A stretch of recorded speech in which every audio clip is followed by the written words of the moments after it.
Yo, what is up guys? It's Pedro here, and in today's video I will be talking about the news that John Keim dropped on his podcast that the Washington football team has already reached out to Charles Leno and his group of people to try to re-sign him for next year, and also there's mutual interest in this deal. So we're going to talk about that, and also I'm going to be talking about why, even though it's a meaningless game against the Giants, why I still really want the Washington football team to win. I'll get into why later. So if you guys are new, make sure to subscribe for Washington and NFL content, hit that like button and turn on those notifications so you never miss a video. It really helps out the channel a ton. So let's get right into the video.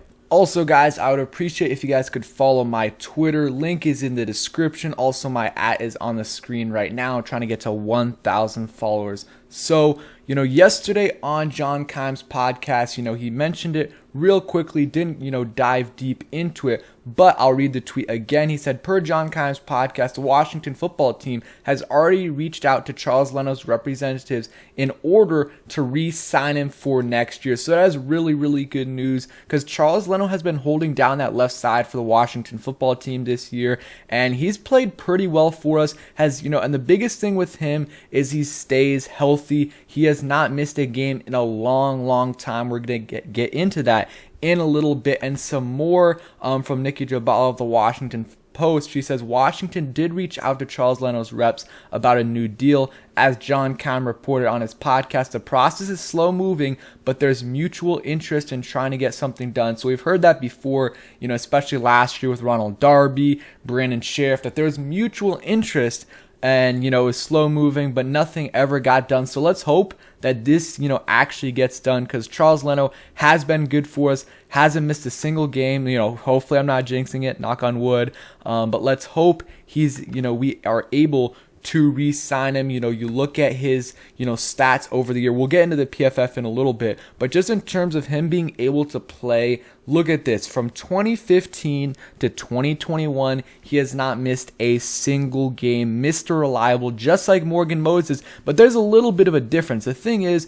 Charles Leno, he had a couple minor injuries this year, but really he was playing mostly healthy every single week the last few years. When we had Morgan Moses on the team, he played, but you could tell he was hurt. He was playing through injury every single week, and when he was healthy, he was playing really well for us. But there was periods of time where he's just banged up, and he fights through it and tries to play through it, but he's clearly not himself. But Charles Leno's been able to stay healthy for a long, long time, and he's not that old. He's 30 years old. So if you sign him to a 2-3 year extension and maybe draft a tackle in a third round tackle, maybe a little bit later, give some time to develop him, then you have a guy in Charles Leno who's a great vet, will be able to develop him, but also he'll know he has some security for the next few years. I think it would be a great move for Washington to re-sign him. He's also great in the community. He's doing a bunch of things in the community, really engaging with fans as well. So I think it would be a great move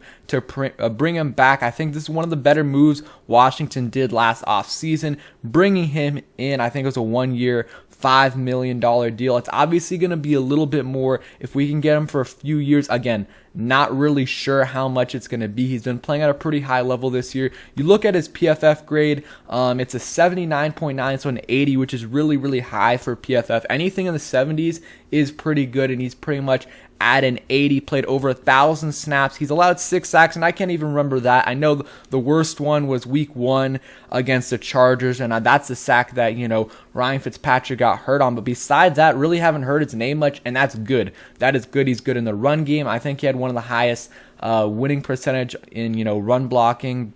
According to ESPN, only 1 penalty, so that is great. A lot of Bears fans were talking about, man, he has so many holdings, so many false starts. Well, not this year, only 1. That is great stuff right there. That's partly why his grade's high. Only 1 penalty. That is huge for an offensive lineman. I mean, we've had this year, not too many penalties, but Brandon Sheriff, of course, he's always in for a couple, a few penalties in the season. He's definitely had some this year, but I think re-signing Charles Leno would be good, because this offensive line as a whole overperformed this year, and they were, very, very unhealthy. You bring this group back and, maybe add some depth pieces, besides Brandon Sheriff, who I think will leave this offseason, you look at the offensive line, and I think it's pretty solid with Charles Leno at left tackle, Eric Flowers at left guard, Chase Roulier at center, and then at right guard, it'll be a competition between Wes Schweitzer, Sadiq Charles, and maybe someone else that they bring in, maybe a rookie. I think it'll be Wes Schweitzer, but they do like Sadiq Charles. And then at right tackle, you have Sam Cosmi. That is a really, really good group. Maybe you get, another tackle in the draft, again, like a second to fourth. I think second's a little bit too early. Maybe a third to fifth round tackle. Sit him behind Leno and Cosmi. Let him develop. And also, at the worst, you're going to have some depth right there if one of those two goes down. I think it's great. So the offensive line going into next year, I think is one of Washington's strengths, especially the starting guys.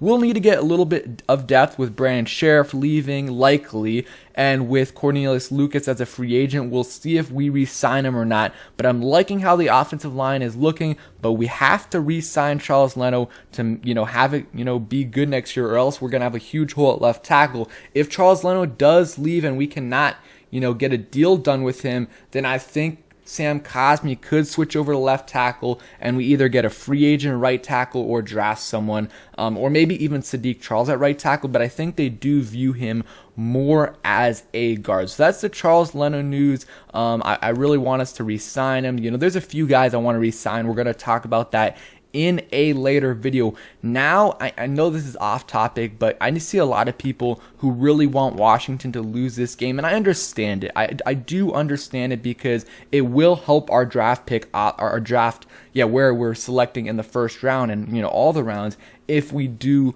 lose this game against the Giants. So I do understand the folks that do want us to lose this game to improve our draft order. But for me, and I know some people feel differently, I know some people agree with me, I just really do not want to lose this game to the Giants. I mean, ending off on a loss, any year is not good, especially in the regular season.